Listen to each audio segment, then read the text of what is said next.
500 টাকায় সামান্য মশলা দিয়ে যে এত মজা করে ভুনা খিচুড়ি রান্না করা যায় আপনি বাসায় ট্রাই করলে বুঝতে পারবেন না। 500 গ্রাম মসুরি ডাল এবং মুগ ডাল সুন্দর করে এখানে বেটে ভিজিয়ে রেখে দিতে হবে। এরপর 1.5 কেজি মাংস, দারচিনি, এলাচি, লং, তেজপাতা, দারচিনি, পরিমাণ মতো লবণ এবং আদা রসুন পেস্ট দিয়ে দিচ্ছি। কয়টা কাঁচামরিচ দিয়ে দিচ্ছি, মরিচের গুঁড়া 2 চামচ মতো, হলুদের গুঁড়া 1/2 চামচ, ধনিয়ার গুঁড়া এবং জিরার গুঁড়া, অল্প একটু মিক্স গরম মশলা দিয়ে দিচ্ছি।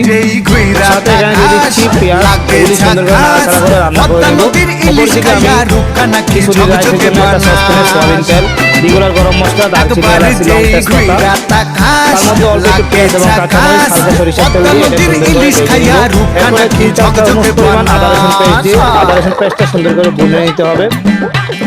যখন কাঁচা গন্ধ চলে যাবে এরপরে পরিমাণ মতো পানি, পরিমাণ মতো লবণ, 1 চামচ পরিমাণ চিনি দিয়ে দিচ্ছি, ধনিয়ার গুঁড়া এবং জিরার গুঁড়া, তারপর হচ্ছে মিক্স গরম মশলা, ধনিয়ার গুঁড়া জিরার গুঁড়া 2 চামচ করে, মিক্স গরম মশলা 1 চামচ করে দিয়ে দিচ্ছি, মরিচের গুঁড়া 2 চামচ, হলুদের গুঁড়া 2 চামচ।